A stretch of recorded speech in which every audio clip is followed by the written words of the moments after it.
All right, welcome back to the show. It is June 9th here in the glorious state of Iowa, where your air is either filled with Canadian wildfire smoke or 30-mile-per-hour winds every day. I'm Nathan Creeps, joined by my co-host, Mr. Bryce Borschler. Bryce, what's up, man? How are you? How's it going, everybody? I'm doing good. I had a pretty chill weekend, so I feel really refreshed. Just told you right before we hopped on, I did not do a lot of drinking, so I feel like it might be a productive week. We might actually have something cooking. How was your weekend? I feel like you were kind of active, like Eh, some pretty big moments. Incredibly active weekend, and towards the end of last week, we'll start off with our Thursday. We went over to we had a little team outing for the Iowa Chill at the Waterloo Bucks baseball game. And I love the Waterloo Blackhawks, and I love the Waterloo Bucks. It's got a little work to do there, but Mm-hmm. it's still Yep. a great excuse to get out on a nice summer night and enjoy some baseball. And the second I walk into this gate, some chick just comes right up to me and says, "Do you want to throw at the first pitch?" I'm like, "Yeah, shit, I guess so. Let's do it."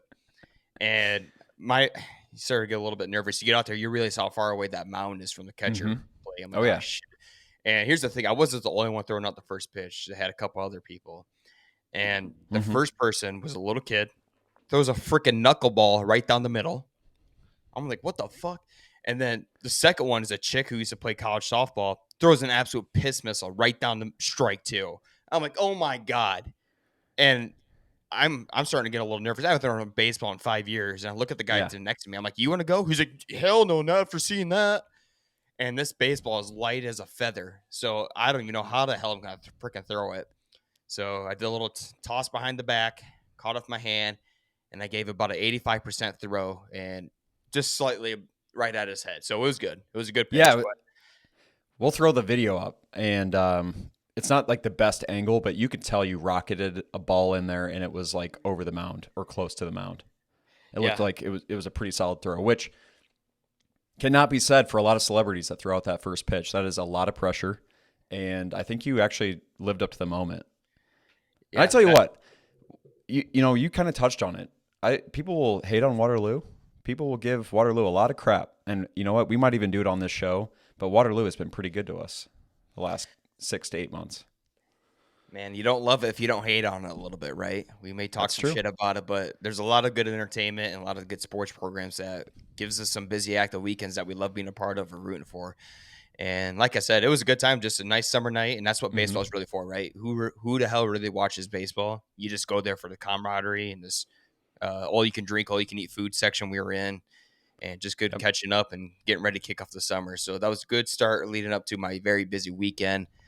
Bright Scotty's got me, our good friend, coworker Scotty, who's doing rag bridle by himself, has got me getting. I have the bike itch.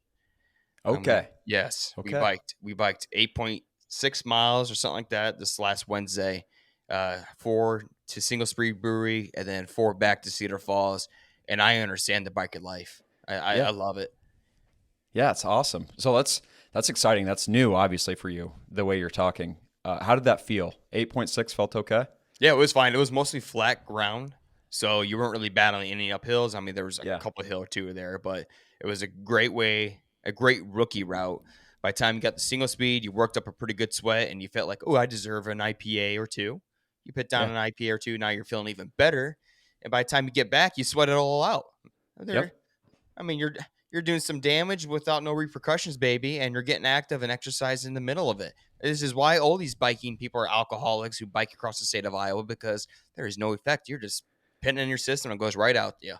Yeah. 100%. When I lived with you and Colby over at 1114 Lauren Drive, I was biking probably 25 to 50 miles a week, and it kind of becomes addicting. And then since that point, I have not biked even a little bit. We did Ragbri 2 years ago, Ames to Des Moines, and I completely leg locked. I couldn't, I almost didn't finish. I had to do a Rudy moment and pull myself up by the bootstraps, but I almost didn't finish. And I have some bad news. Because of that last experience, I took the first available excuse to not participate in Ragbri this year. I will be manning the Iowa Chill tent. So we will be there in spirit, and we will be there to console you guys after you've ridden your 50 miles from Iowa Falls to Cedar Falls, but I will not be participating on bike. And that was a strategic move. I have no intention of biking this summer. I have no intention of putting in the legwork. It'll be 3 to 4 days a week in the gym, hopefully a couple of days a week on the golf course. And there's like a 99% chance I never even hop on a bike until those 50 miles. So I took that first excuse and I ran with it. You know what? You've kind of already lived the biking life, Yeah. so you've experienced it. I've never really experienced it, and I maybe back when I was like freaking 10 years old biking around town, but not like anything serious Yep. biking. But I got some padded shorts. I'm going to be getting the bike, like I said, Yep. hopefully this week, Mm-hmm. and slowly get into it. But no, I understand. It's all good, man.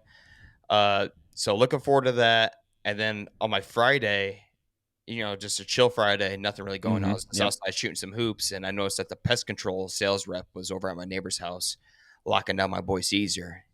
And Yes. he gets done with Caesar, and I knew he was coming over to my house after. I'm outside shooting hoops, and here he comes rolling up on his hover round board, comes right up to me, 5 feet away from me, looks at me and says, "Hey, are your parents home?" I'm like, oh. And he looks at my face. He's like, "Oh shit, no, no." I'm like, that's not a good sales point right there to start off your pitch, my guy. He's like, you know what? But it's a good thing. I'm Yep. like, That's okay, true. now you're back on track, my guy. It is a good thing. It's a Yeah. bad thing sometimes, but it's a good thing in the long term run. So I was Mm-hmm. okay with that. And he tries giving me the old spiel and shit. I'm like, dude, I don't do much around this house besides knock down wasp nests. That's my one fame the glory here, and Mm-hmm. that's our only problem we really have. And typical sales guy, he's gonna keep drilling in you, won't go away. I say, you know what? I got this new game called the bucket golf game. I'm gonna put it out in my yard, and I'm gonna pin you up about 25 yards away and give you 2 shots. If you can make it in that bucket, I'll buy your service.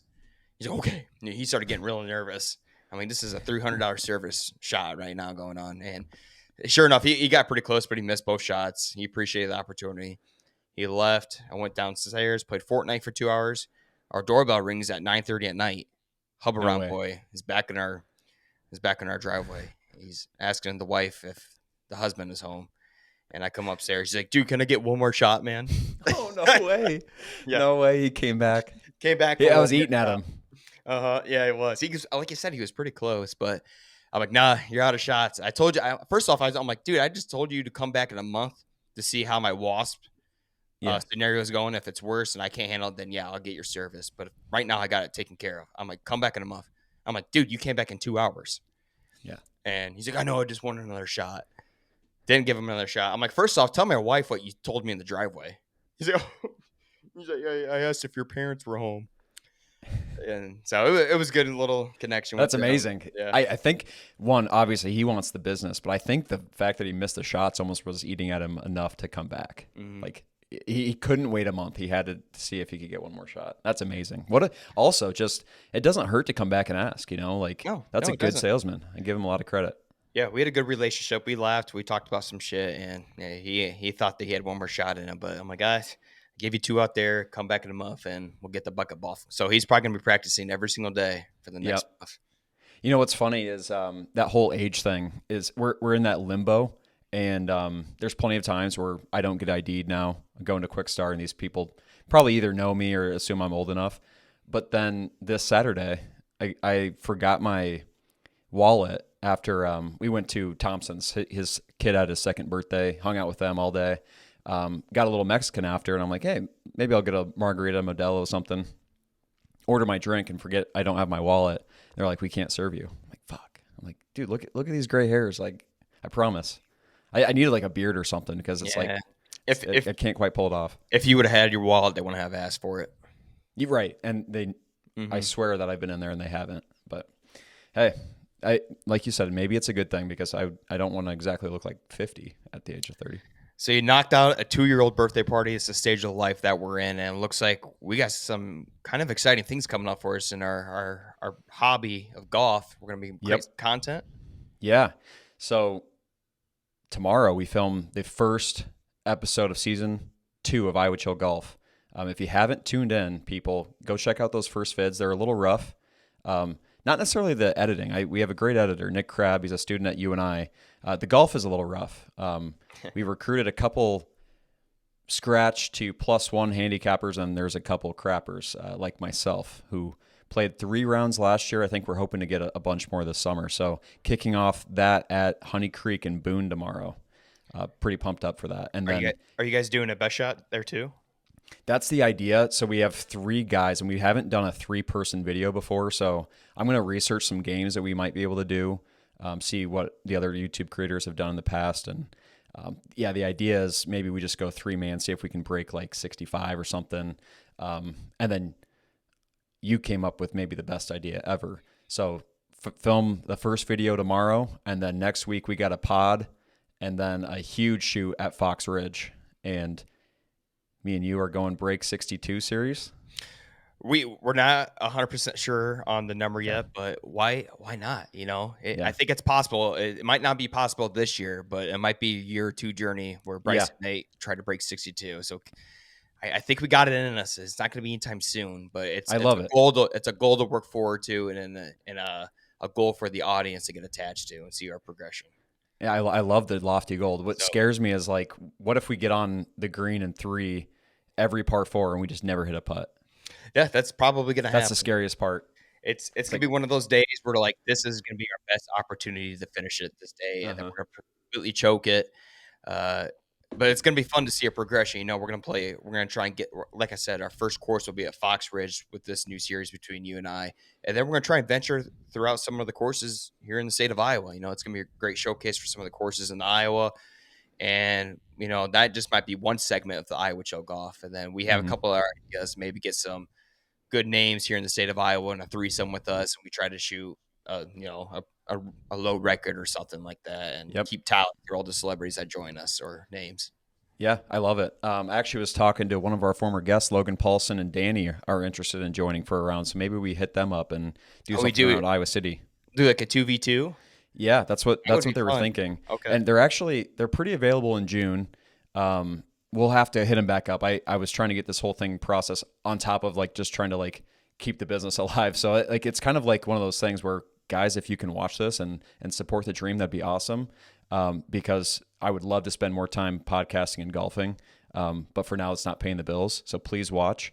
But yeah, those guys were interested. I think it'd be awesome to have guests from all over, just whoever's interested in playing golf and filming around with us. That'd be really cool. I think that's you really where you see the best of people is out in the golf course. If they Yeah. love the sport of golf, you really see the normal selves, all funny conversations. It's not just golf; it's the in between the holes, the in Hmm. between the shots, and just a good way to get some of these high named people in the state of Iowa behind camera and just having a good time with two average Joes. Yep. So we'll see how this first video goes, and then we're gonna ask for you guys to support us. Any Yep. subscribe. I know we sound like your typical YouTuber, but I think it's a really cool idea, and all we try to do here on this podcast and at Iowa Chill is to showcase why we love the state of Iowa, and what better Hmm. way to do that in a segment like this. So I'm super excited for it.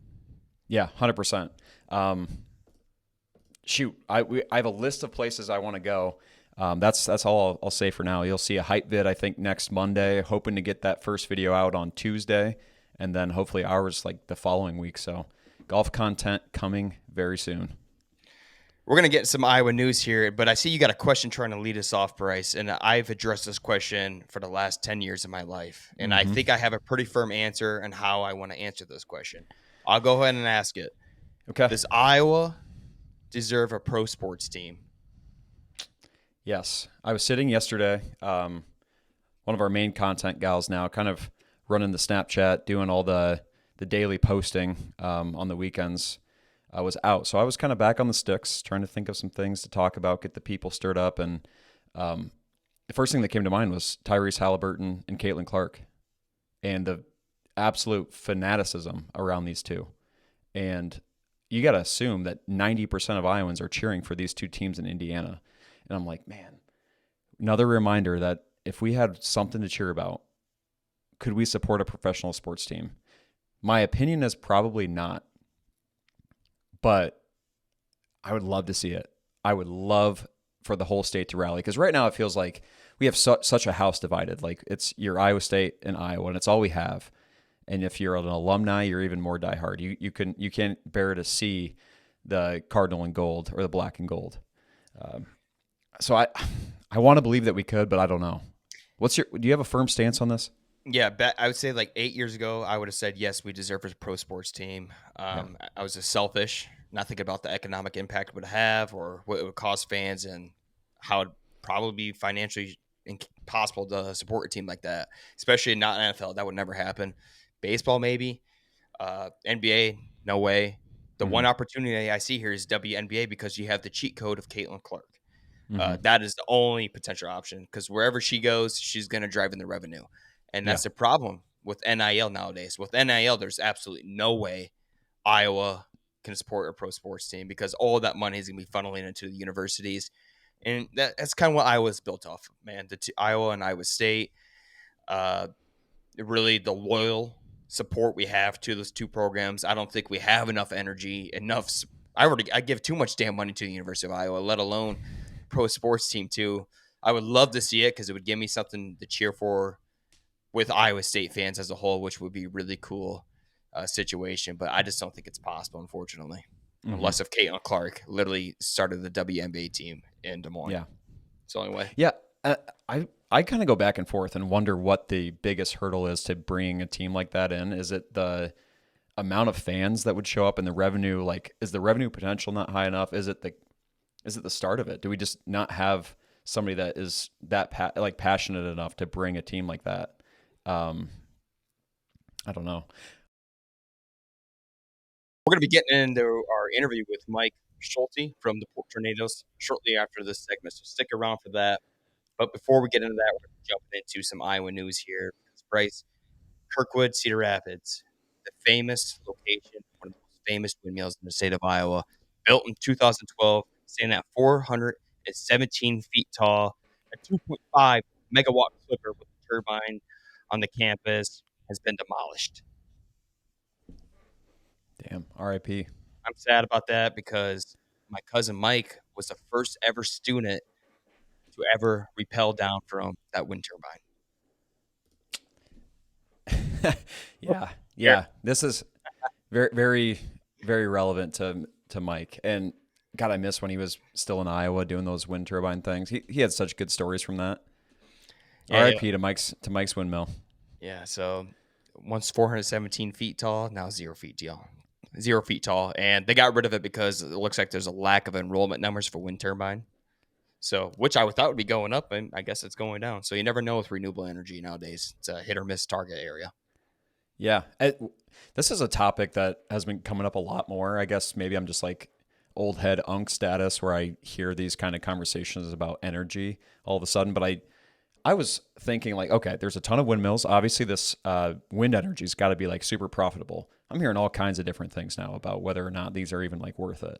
Um, I've known it my whole life. I figured it was something that's going to be here forever. But I heard Taylor Sheridan, the guy that made Yellowstone and Landman and some like great TV shows, talking about this down in Texas. Like, it takes forever to once these windmills get put up and these blades deteriorate. Obviously, you have to have somebody like Mike go up, replace the blades, bring them down, whatever. Super hard to dispose of those things. And then, like, apparently they're not obviously very biodegradable. They're just a piece of metal, steel. So stay tuned, folks. I have no idea what's going to happen with this energy thing, but I always just assumed living here, like seeing a bunch of them, like obviously it's got to be working. But hey, I don't know. Tell me if you know anything else. They just got to survive tornadoes too, because a year ago the Greenfield tornado was ripping down some windmills Yeah, itself. yeah, no kidding. Man, Bryce, it looks like you found some interesting news here dating back to D-Day that Yeah, has some relevancy here in the state of Iowa. yeah. You might have noticed that flags were at half staff the last couple days, and that would be because James Lee Harrington was returned back to his hometown. Harrington was killed on D-Day, and he was unidentified. They couldn't find him. I don't even think they had tags or anything. But through modern day DNA analysis, they found him, which is really, really awesome news for any family members and obviously fellow Iowans. And he was returned and laid to rest. So I thought that was a pretty cool story. And thank you for your service to everybody in the U.S. military. But I thought Yeah, that was pretty cool. yeah. D-Day is one of my favorite anniversaries to sit back and reflect on. I love Hmm. World War II history, love learning about it, why it happened, what we can learn from it. And D Day is one of the gutsiest, confident uh, missions any troop has ever done. You know, there's SEAL Team 6 taking down Osama bin Laden, and then there's D Day. And D Day has got to be one of the riskiest missions ever done, but it had to be done, not just for our country, but for the savior of Europe, taking down the Hmm. Nazis of over Germany. So I'm glad we're able to find the DNA, connect that to an Iowan here who deserves to be recognized for his efforts and his Hmm. sacrifice. So shout out to him and his family. And first off, he's from Cincinnati, Iowa. Did not know there was a Cincinnati, Iowa. I didn't either. Crazy. Honestly, until this post, Yeah. which was crazy. Yeah, truly one of the bravest things you can do. This is before the draft in Vietnam. Obviously, this is World War II, and all these guys are volunteers. Like they're enlisted army men that are like, "Hey, I will jump out of a plane, go to enemy territory, and defend what we believe is right, or we will hop on that boat to land where they are completely at an advantage strategically and militarily." Like one of the greatest acts of bravery. So, yeah, thanks for humoring me on that one because I think that's a pretty cool story and it's good to have him home. All right, our last segment for the Iowa news is that the World Atlas, Bryce, just got done Yeah. ranking its top 8 off the grid towns in Iowa to visit here in 2025. Let's see if we agree with some of these towns on the list. Number 1, Bryce, is Mount Vernon, Iowa. Okay. Home Whatever. of Cornell College, I Yep, believe. yep. Cornell College. Don't disagree with it. Don't agree with it. Whatever. That's fine. Number 2, Decorah. Yeah. Totally. We had a great segment with Mr. Rob Sane last week, and he maybe gave the greatest sales pitch for Decorah. Obviously, we've talked pretty highly about Northeast Iowa and Decorah. I think that's a great one. So Pretty almost like too low. yeah, I don't know what they mean by off the grid. Is it like kind of like a hidden gem? If that's the Yeah. case, Okay. then Okay. Decorah is not really hidden to me. Maybe they're trying to pitch like hidden gems to outsiders of Iowa, which I think they're Yeah. trying to Right. do. So it makes Right. sense here. Number 3, Fairfield. Ooh, That I disagree with. Really, that's interesting. yeah. Yeah. I go there all the time for work. And we did a lot too. We were in their conference for 2 years in high school, Really, so I did spend a little time there. Not my favorite town to visit. Home of the Maharishi, which was yeah, interesting to say the least. You would yeah. have, I just learned about that from my coworkers. yeah, You know, like yeah, big cult very. church thing or Mm-hmm, yeah, Yeah, crazy. we should do a whole segment on that. Yeah, we But you'd have folks like Jim Carrey and all kinds of people visiting Iowa for that reason. yeah. Number 4, Winterset. Yeah, Been sure. there, yeah. Sure. Yeah. Birthplace of John Wayne. Yeah, Yeah. you got the bridges of whatever people like to Madison go see. County. Yeah, that's cool. Mm-hmm. Near Des Moines too. So if you get bored, you just go to Des Yep. Moines. Number 5, Orange City. Mm-hmm. I'm fine with Good that. town. Yep, up Great there town. north. If you're gonna Mm-hmm. go up to Northwest Iowa, there's a lot of good towns up there. Orange City is one of them. Yep. So a lot of good history right there with the Dutch. Dutch too. Yeah. Oh, those Northwest towns are Dutch, baby. Yep. Number 6 here, Clear Lake. Yeah, I'm fine I with it. like it. Yeah. Mm-hmm. Just do some shit around the lake. Don't go into the lake. Speaking of that, the Iowa DNR just posted its yearly E. coli Yeah. Uh-huh. problem, and Clear Lake did not make the list this year. Okay. That's Nice. that's awesome because Yeah. I feel like they're like leading the charge in that Uh-huh. normally, but it's like I think that's a scheduled post for the Iowa DNR. Yeah. They don't even have to check. They're just like, hey, this is a casual reminder that there will be E. coli in Iowa lakes. Just be aware of it. And they click schedule for a year in advance. Yeah. And the final one here I got is Eldon, Iowa, home of the American Gothic House. Yeah. Sure. If Okay. it just for that reason, that's okay. Mhm. But I don't know what else is in Eldon. Can't imagine much. Yeah. Haven't spent much time there, so I'll take their word for it. Yeah. Anyway, either way, it's a cool little highlight there in the state of Iowa. Yeah. Good opening podcast right there. So everyone, we're going to be jumping into the Mike Schulte interview. See you on the other side. Folks, here in Iowa, we love our tornado watching, and we certainly love our pork. But nothing gets us going quite like the number 1 cover band in the Midwest. Please welcome Mike Schulte from the Pork Tornadoes.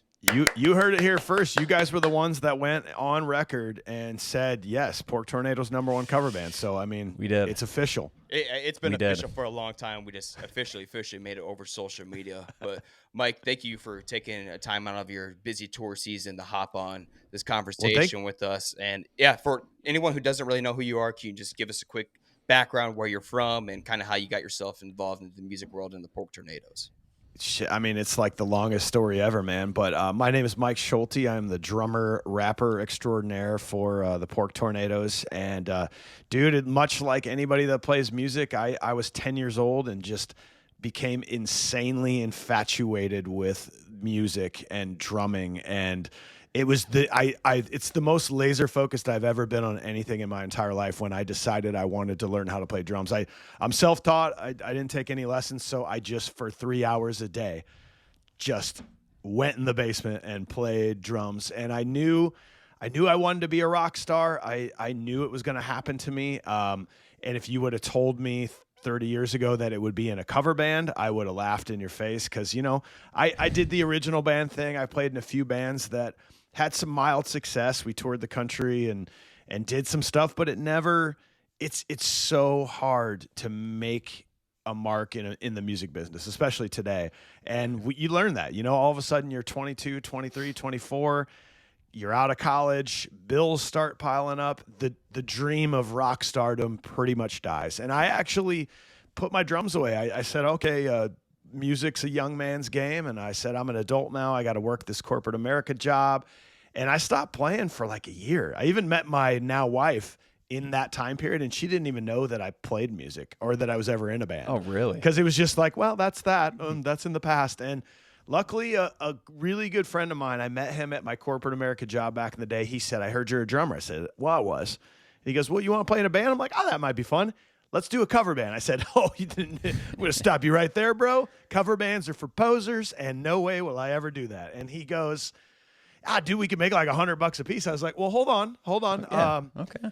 Let's explore this a little Yeah. bit, And so I joined this band, and it just reinvigorated my love for music. I have played in probably like 7 or 8 cover bands since that moment, eventually landing about 14, 15 years ago into the lap of the Pork Tornadoes. They needed a new drummer. I somehow weaseled my way into it, and I haven't looked back. And it's been like 15 years having the drum thrown in the Pork Tornadoes, and it's been literally one of the coolest things I've ever done in my entire life. I can't imagine telling my 10-year-old self like what I'm doing now and the crowds I'm playing in front of. And he would eventually gotten over the cover band thing. He would have been like, all right, that's cool, man. Yeah. Go for it. Yeah, I'm not trying What to a story. Yeah, I'm not trying to get off on here a little bit, Mike, but you guys, from our perspective, kind of are the coolest thing here in the state of Iowa. And I love cover bands. Everybody here, I feel like the most part, loves cover bands. And without ever seeing you guys, and this before I have seen you guys, and really not knowing much about you guys, I couldn't get away from you guys. Everybody I knew was always talking about these freaking Pork Tornadoes, and the name stuck out. So you guys killed the name there. So I'm like, who are these guys? The Pork Tornadoes, and why are they freaking everywhere I go? And I just can't get away from it. And then you go to a concert, and then you understand. Yep. Yep. That is our 100% running joke, is that if you haven't seen the Pork Tees, you are destined to see them at some point in Iowa. I did have the pleasure a couple of weeks ago, and you saw that clip, I think, of me listing off all the different songs you were playing. There was a little bit of a misstep because I thought I had seen you guys in Cedar Falls, but I think I had seen 16 Candles. So that was really your first experience seeing the band. Well, and here's what I'm thinking. I think there was a different time that I had seen you guys, and I cannot remember where it would have been. Maybe a Des Moines concert at some point. But yeah, just the array of stuff that you were doing. So you mentioned that you were the rapper extraordinaire as well. That was the thing that stuck out most to me. So were you on the vocals there for that juicy moment? Yeah. Notorious B.I.G.? Well, I'm lucky enough to be in this band where the 3 guys I play with are all incredible. Mason, our lead singer, is like one of the best singers in the country, right? But then you've got Jerry and Corey, who in any other band are your frontman. They're your lead vocalist. They're that good. And they all rotate and do songs. And I'm like, well, yeah, I want to do a song, but I can't sing. I have a terrible voice. It's the one thing I wish I could do. but I wanted to get on the mic and like, let's be a true 4-piece where everybody takes lead. So I said, I can rap. I know I've memorized a million rap songs. Like, let's go. And it sort of started out as a joke, right? Like we needed a second for somebody to tune a guitar, and I would rap Gangster's Paradise. Like, it's kind of funny, right? Like people, and things just stick, man. People love. We pride ourselves on variety, right? Like we want anybody, anywhere, any age to be able to walk into the show and hear a song that they like at some point. That was the fun part. Like we had mom, her friends, myself, and like somebody that was younger 20s, and everybody had something to cling on to, and that was the fun part. And from an outsider perspective looking in, I can see where, you know, as a musician, you may pride yourself on the stuff that you make, from like everything ground up, like the lyrics, the sounds, every little tweak to the song. But I think what gets lost on the casual listener is the range, like everything you're describing with every band member, like the amount of talent to play the diversity of music is so impressive. Well, and they like we did. So Biz Markie passed away like 6 years ago, and as a tribute, we had a show in like 2 days. I go, oh, I know Just a Friend. I think why don't we just like run it in sound check, and we'll do it as a like a memorial to to Biz. Yeah. And it was like, it just went over so damn good that we had to just keep playing it. It was intended to just be a one-time only thing. But you gotta, it's funny to me because I'll tell some people that, oh yeah, we do country, we do rock, we do pop, we do hip hop. And they're like, oh, hip hop. I'm like, no, dude, the best is seeing like the 60-year-old guy like rapping the words to Juicy, Notorious B.I.G. after a couple Bush Lights. Like everyone knows these songs. And that's what we pride ourselves on. Like people are always like, why don't you write some originals? Come on, quit doing covers. Like we can't write a song better than these songs, because good songs are just a treasure and everybody loves them. And it's so hard to capture something so memorable and perfect. Why would we try to do it? Because we're not going to do it better than Lady Gaga, Bad Romance. And we're not going to do it better than Chris Stapleton, Tennessee Whiskey. So why don't we just play the songs that you like, and we can all have a fun time? You guys nailed it on the head there, and that's what I love about cover bands. You know, I go there for the hits, not for the kind of, you know, I want to go there and have a hell of a time. And what's better than a hell of a time than playing some of the most notorious songs of all time, right? So you guys are right there in that ballpark, and that's what I enjoy going to these concerts. I'm looking for content here, man. You guys have played hundreds, maybe 1,000 gigs, I don't even know, in front of maybe millions of fans. What is the craziest experience you or with the band that you guys have had with a fan? Dude, we're over 800 shows now in our career, and it still surprises me that I'm like, we've seen it all, and then every once in a while something happens, you're like, oh, there it is. Last weekend we played a show without even doing a sound check, and it was awesome. So the things happen every month, but the craziest thing, the first thing that popped into my head was our first time playing Ragbri. Was like 2014, 15 in Charles City, and we had never experienced anything like what we were going to experience. We went up and we sound checked, and riders were coming into town, and there was like 300 people out there kind of standing around. And then we went backstage, started hanging out, started drinking. Opening band got on, played for about an hour and a half. And as they got off, I walked up on stage to make sure my drums were okay, and there were 10,000 people just all the way down the street. My heart is racing. Oh. We get up there, never played in front of that many people, and we're killing it. But unfortunately, the town was not prepared for that many people at the concert. So like sixth song in, like I kind of got my head down. I'm just like, focus, man, let's get into this. All of a sudden I hear the most insane feedback, loud noise that I've ever heard. And we're in the middle of a song going, what is that? And I look up, and there are two girls standing on the subs with their hands in the air, moving the line array back and forth. You know the hanging speakers that weigh like 3,000 pounds? They were just swinging them back and forth, and as they would pitch it back to stage, that would create mega feedback. Right. And so we're just like, oh, okay, well, I'm sure security's going to come up and get them. And Everybody's just like, security's just watching. We're like, Jesus Christ, Yeah, dude. we need somebody to come get those guys. Yeah, Because it's so not going to work. our roadie walks up and kind of casually Yeah. goes, "No, you probably shouldn't do that." And here you go, get off the stage. And we never stopped playing. Song kept going. That was maybe the wildest thing that I've seen. That first thing that popped in my head, and thing most easily explained on the podcast that maybe wouldn't get anybody in trouble. How about that? Yeah, it's probably That's a safe a way to good play call. it. What's funny? The first RegBri experience I ever had was actually in Charles City in 2021. Okay. We ended up riding 2 years later in Ames, but we were set up in a booth, and it like exactly how you explained it. Like that town just gets overrun. It's like a little town square, so I can't imagine what 10,000 looks like because I think that eclipses the entire population of that town. Oh, always. I mean, whenever you get in those small towns, there are more people there than have ever been in this town, and then they're gone like 13 hours later. Like it's back to normal. If it's that many years ago, I wonder if they changed the setup because it seemed like, and maybe the cover band didn't pull as many people as you guys did, but it seemed like they had a little bit better setup. But I can imagine when you guys come to town, especially at a big moment like RegBri, you can kind of fill up the whole arena. That was definitely the case in Centennial, or not Centennial, the Ankeny Amphitheater. Freaking packed, man. They did not have enough bathrooms or beer for that one. I should have known. They just put out a Facebook post that has been updated. They have extra bathrooms because that was a problem. We were waiting. Like I was watching like half your set in line for the bathroom, but it sounds like there's been an improvement there. It is what it is, man. These towns and everybody that puts on these festivals and town days, like they do not get enough praise for the work they do, and then the bullshit feedback that they get.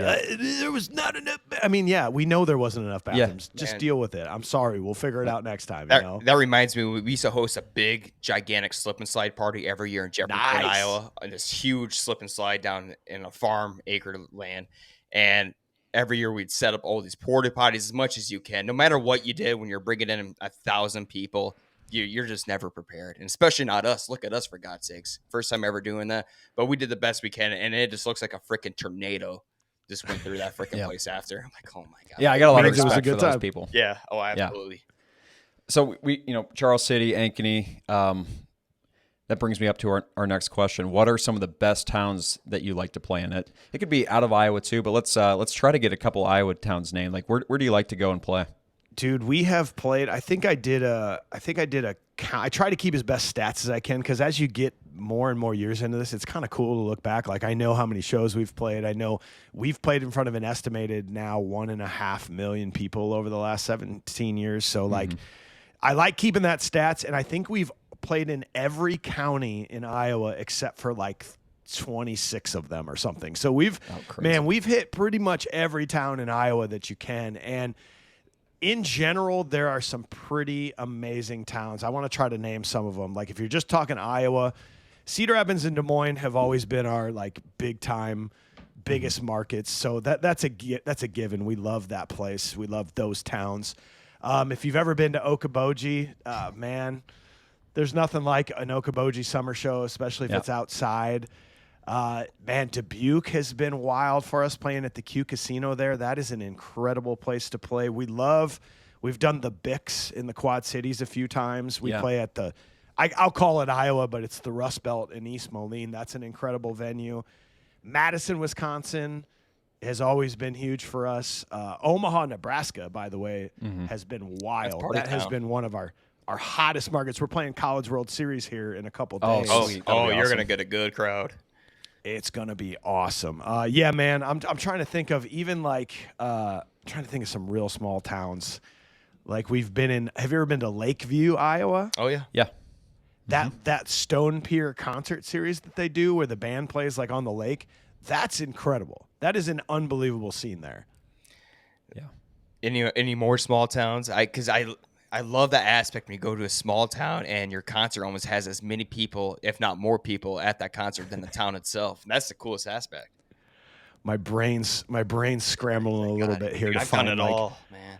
The towns that you've named though are like electric. Like you can, and that's we do like to focus on the small towns a little bit on the show because it's like those towns are electric. Like Bogey's got it going on. Des Moines, Cedar Rapids, Iowa City, Dubuque is an incredible town, but they always have things going on. So we do like to highlight those things because, truthfully, you come to the Butler County Fair in the middle of Allison, Iowa, like you are. That, I mean, that's something that people are looking forward to all summer. Yeah, we were in like I'm just trying to think of a few. Like we've played Ducey Days in Garner. That's been wild. There's a town. Actually, I'm going to name a non-Iowa town, if that's okay. Yep. That's fine. We played the 4th of July in Delano, Minnesota last year. Do you know where Delano is? No, I don't. So this town's magical. It's like 30 to 40 minutes west of the Twin Cities. We thought it was like a suburb, but it's not really. It's almost like this town is just unaffected by time because they have this old baseball field in the middle of their town that has the old light towers, like the original light towers, this huge kind of grandstand, and then the outfield is like ivy walls. And it's in the middle of the town, and we're there for the town festival drinking a beer in their grandstands, watching their high school team play a game on one of the coolest fields I've ever seen. And then we went and played a killer 2-hour rock show, and fireworks went off near the baseball field. It was like this town is magical. It has it going on, man. Those are my favorite Midwest towns, and I feel like you do get that a lot in Minnesota and Wisconsin. It almost feels like they're doing everything in their power to keep things in the good old days, and I love that.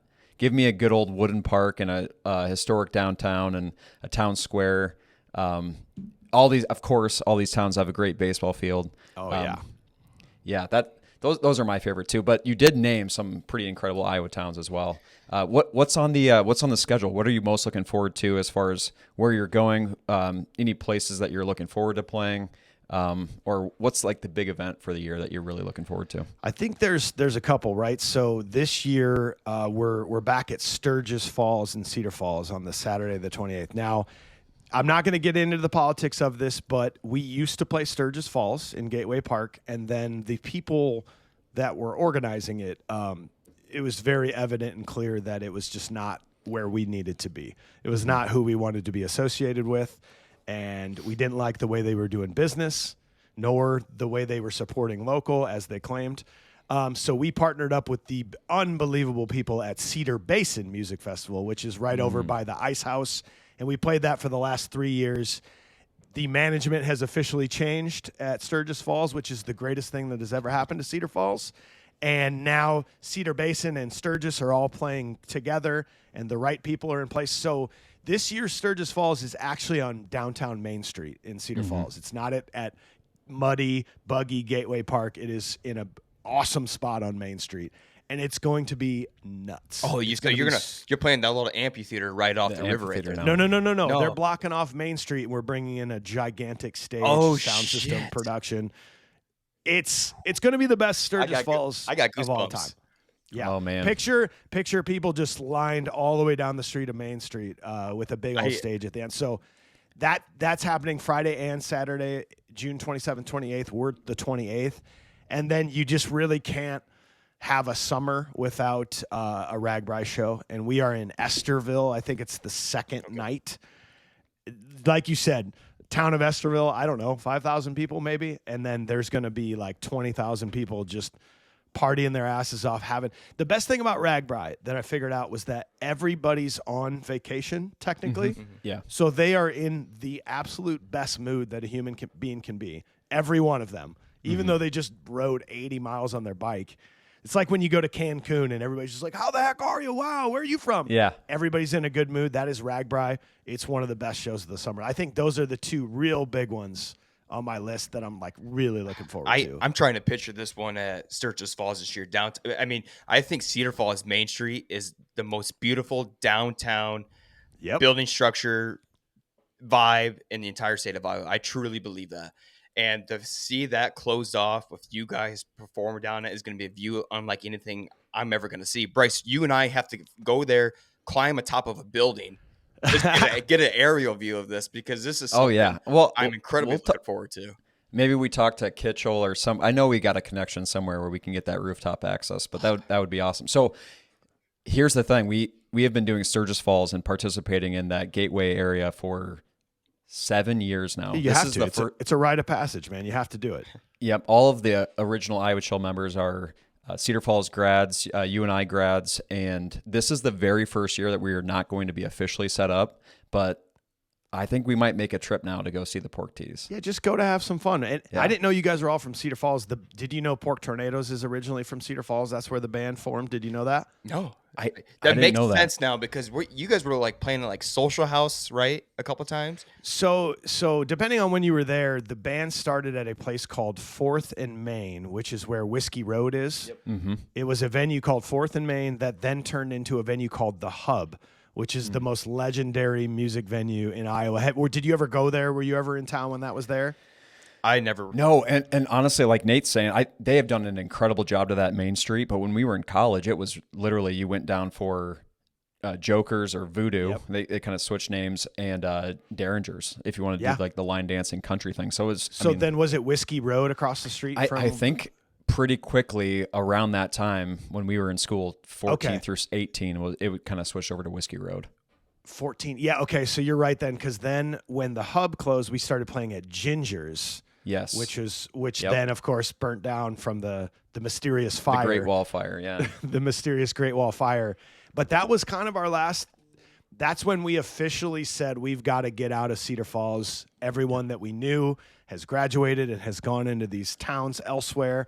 And Yeah. that is really when we started branching the band out and becoming who we are today, like playing Des Moines, playing Cedar Rapids, starting to go out of state. And it's one of the best things that ever happened to us, because I think if those venues hadn't closed, we probably would have just been like, this is great. We're going to do this forever and stay in Cedar Falls. And now none of us even live there anymore, so it's still our home base. But I do. We don't live there anymore. We don't. No, but the great return to Cedar Falls. I don't think I've been any more anticipated for something like this, and I love the idea what you guys got going on for it. But when I think of Cedar Falls, I think of a lot of good food places too. And you've been to all these towns. What are some food joints or restaurants that jump out to you that like, oh, I have to go here when we get to town? We used to always eat at Malo in Des Moines. That was a super sad. Good that was little super Mexican sad when spot. that place closed. For some reason that was always our like, well, let's go to Malo whenever we're in town. We're in a unique place because like we've got a full crew, we've got roadies and everything. So like a lot of times we're not rolling up until a couple hours before show for sound checks. So like we've all got kids now. We're spending the least amount of time on the road as we can. So what went from like always going to a restaurant in the town we're at has now been like Jimmy John's gets delivered to our green room. You know what I mean? So I wish we had cooler store. The best part for me is in the summer is these town festivals is hitting the food trucks. Mm-hmm. And I never remember the name of it. I never know what it is, but I'm just like, this looks good. This past Saturday in Renwick, Iowa, there was a ice cream food truck that had this homemade ice cream and waffle cones. I had one before the show and I had one after the show because it was just like the best ice cream I've ever had. And I think that is where Iowa shines, is the local food truck food that you can get at these festivals. That is where we are undeniably some of the best meat, like brisket sandwich you're ever going to have in your entire life. Man, so you say you performed in Renwick or you just ate there? Yeah, we played in Renwick for their gotta be town, that's Donkey Days. That's gonna be one of the smallest towns you guys probably played in. It was. He goes, what's the smallest town you ever played in? I'm like, I don't know what town. What is this? He's like 250. I'm like, this one. This has got to be it. That's funny. I drive there. I drive through Renwick all the time to go home, so I know that area. I'm like, Good God. people, man. Yeah. Oh, anytime you're up in North Central Iowa, anywhere in Iowa, small town, you gotta get some great people. Oh yeah. Mike, we're pretty pumped that you came on, and we had a chance to talk last week after your show and kind of recap some of those moments and also talk about the future. You have a very unique perspective. You've been a lot of places in Iowa, now a lot of places in the Midwest, and we're like, let's tap into some of that knowledge. Let's get a regular segment with Mike going. You guys were talking before the show. Which one are we starting with? Mike's going to bring a lot of music knowledge each show. Which top 5 segment should we start with here? I'm bringing controversial music topics. I mean, that is the way. You got to be controversial on the internet nowadays. So It's gonna be the most hated segment of your show, I think, at this point. Okay. Those are our best Well, picks usually. that's going to be hard to beat, Mike. Yeah. We have stirred the pot a few times. That means you're doing something right, and that's how I noticed you. It was that, oh yeah, these guys are creating a little bit of controversy, which is like, all right, these are my people. Yeah, I think we said we were going to do like top 5 music venues in Iowa. Yeah. Okay. The first top 5 segment brought to you by Mike Schulte, the drummer for the Pork Tees. The top 5 music venues in Iowa. These are my curated top 5 music venues in Iowa. I've been to them all. And let me first preface it by saying there are some incredible Iowa music venues, and I will give some honorable mentions after this. But here is my top 5 as of today. Number 5, the Paramount Theater in Cedar Rapids, Iowa. Ooh. If you've never been there, one of the most beautiful theaters in the state, in the world. It's not too big. It's not too small. It's that perfect blend. Great production, great sound system, and obviously it's been through a lot. It's old. Floods. It had the flood of 2008. They've survived things that most venues would not survive, really. And you can see anything from orchestra to folk singers to full-blown rock bands. There's not a bad seat in the house. They are like right on top of the stage. One of the coolest theaters you'll go to in Iowa. Number 4, Codfish Hollow in Maquoketa, Iowa. Have you been there? It's one of the coolest, most unique venues, and it's right in our backyard here in Iowa.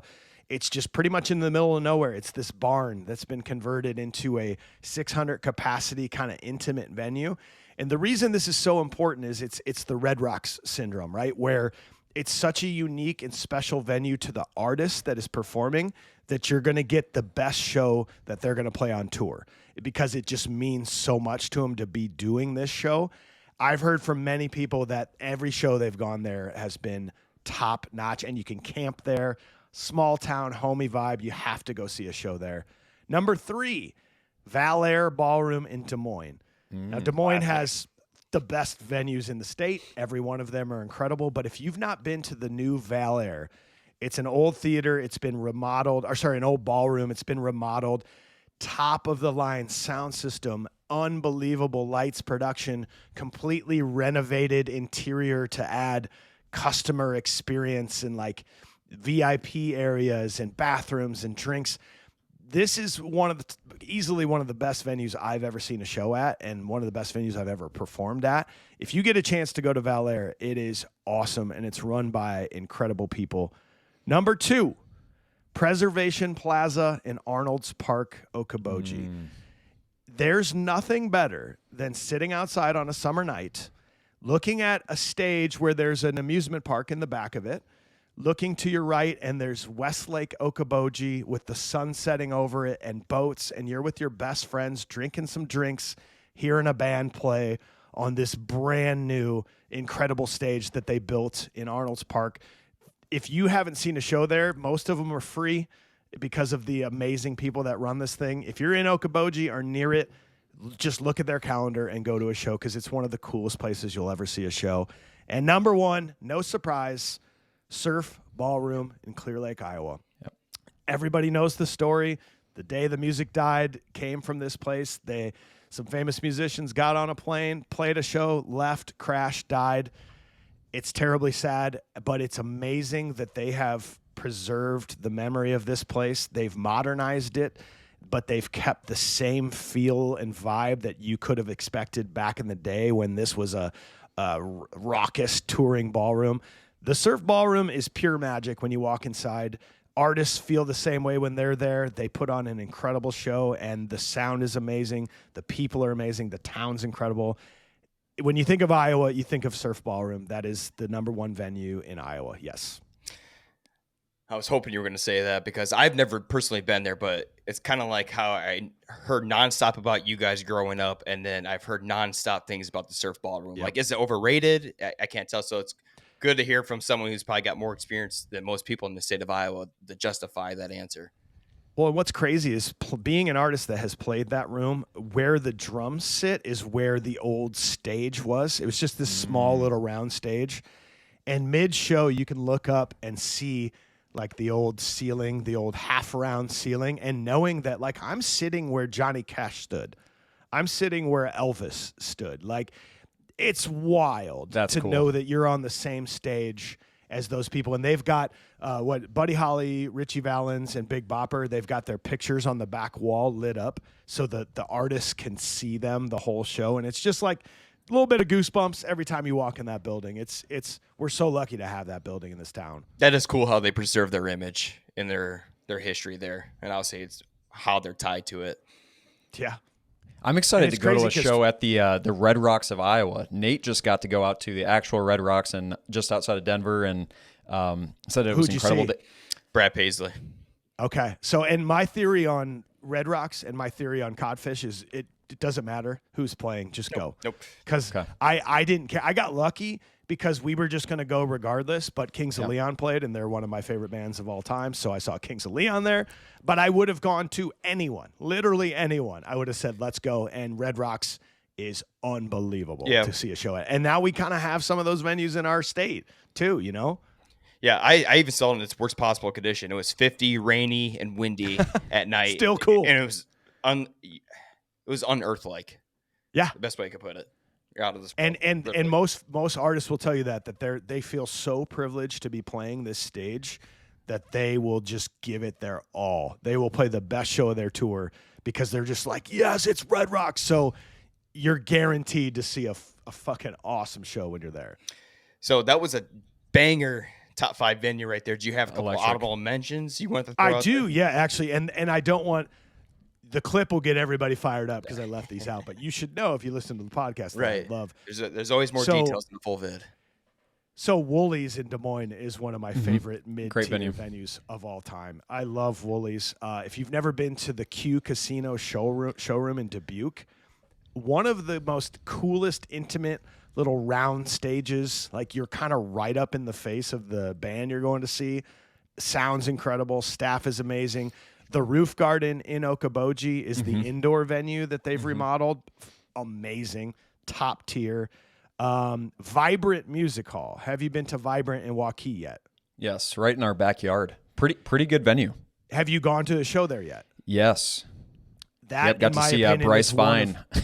it's one of the best sounding venues I've ever been in. And from a fan experience, it's one of the most like fan healthy experiences of like Agreed. everything is where you need it. It's easy to get in. Everything's modern. And from million an artist, million bathrooms, like you can get a drink in 4 different spots. And Yes. I thought the best part, like I have a 5'1" fiance, and most of that place is meant for the mosh pit. And like there's so much space that you never felt like overwhelmed. Like I think that's the best part about it. And obviously from the musician standpoint, you can go into more detail, but I thought the sound was really good. Yeah, and we played there. We played their like silent grand opening where they brought all these Live Nation bigwigs there. And from an artist perspective, it has everything you could ever need. All adequate green rooms, huge stage, plenty of power, easy load in. And our sound guy like ran through all of our stuff and he goes, all right, play a song. And he, within about 3 minutes, walked out front and was just smiling, just going, Yep, it's perfect. oh my God, it's amazing. Yeah, that's like a $4 million PA that they have flown in there. It's pretty amazing. Man, just what a cool dream. You know, my dream always growing up was to play in the NBA just because you want to play in these venues, right? That's why I always want to become like a famous athlete so I could play in these venues. And here you are living it out, playing in all these awesome venues throughout the state, the Midwest, and the country. So props to you. We love seeing your guys' shows. But Mike, here on the show and Iowa Chill, we do our best to really highlight the best of the state and why we love Iowa so much. To you, why is Iowa so special and unique? Yeah, okay, so I grew up in St. Louis. I grew up in a big city. I lived there for 15 years before I moved here. I moved here right before high school, and I wanted to move immediately. I was like, nope, when I finish high school, I'm out of here. I'm gone. I'm back to St. Louis. And then I said, nah, you know what? I got into University of Iowa. It's a good school. Like, you know what? I'll go do my schooling there. But then once I'm done with college, I'm off to the coast. I'm going overseas. I'm out of here. Iowa's not for me. And then I was 23, graduated, going, I fucking love this place. Like I don't know what it is about Iowa because we don't have anything, right? We don't have mountains. We don't have oceans. Those are my favorite things in the world. You can travel to go see those. It's fine. But I think it's the people, honestly. when people come here to visit from other towns, they always are just like, why is everyone so nice? And we don't realize it because we live here. But when you go other places and you realize that people aren't making eye contact with you, you're like, oh yeah, I forgot. Everybody sucks everywhere else and nobody's nice. And for me, it's the four seasons. It's enjoying different weather all year long. I would love to live on an island, man. I'm a sailor. I'm a beach bum, but I think you would probably get sick of 85 degrees and sun at some point. We get it all. We get nice people. We get cool summer nights, like great snowstorms, like thunderstorms. We get it all, and I'll never move, man. I'm excited to raise my kids in this place. I really am. Yeah, No, we totally agree. I mean, that's like the epitome of everything we've talked about it. But like that Four Seasons piece is a big one. Like you guys were my first live music experience of the summer, and the energy when you show up is like, yes, we needed this. We needed to have a couple drinks. We needed to see live music outside, and it was just like a perfect night. But that is a small element that I think is like you almost have to go through the crap to enjoy like those great summer and fall months in It's Iowa. completely true, man. Completely true. Man, you literally said everything we've been talking for the last year in this podcast. You got to be a little depressed, enjoy the even better time a little bit more. And God, I love it, man. This was a lot of fun conversation. I can't wait to have more conversations like this moving forward and tracking what the Port Tornadoes are up to for the rest of the summer. And I do want to come back sometime and have a full-blown conversation about Confused Breakfast, my podcast that I do, because that's a whole nother story, man. Like being on Bert Kreischer's podcast and spending the day in the Goonies house, and there's so much to that other world of stuff that I do that's probably worth its own episode, I'm guessing. 100%. We'd love to have you back. It was a lot of fun. Hopefully we stirred enough of the pot to get some views and get people tuned into your story. I think that was really fun to hear. And like Nate said, let's get your tour schedule up. Let's get people going to the shows. And I definitely am considering if we can make it work. I know that we have some engagement photos to take that Sturgis Falls weekend. Do them from the stage, man. I'll see if we can work around it. Yeah, maybe we do a little reschedule there, but I would love to see you again this summer. It was fun to see in Ankeny, and thanks we're again all over for the joining place. the We're show. back at the Iowa State Fair. We're doing Ankeny Summerfest. We're all over the Des Moines area again, in Cedar Falls, Cedar Rapids, everywhere. Okoboji's in August. You'll find us somewhere. I promise you. Awesome. Thanks again, Mike. Yeah, thank you.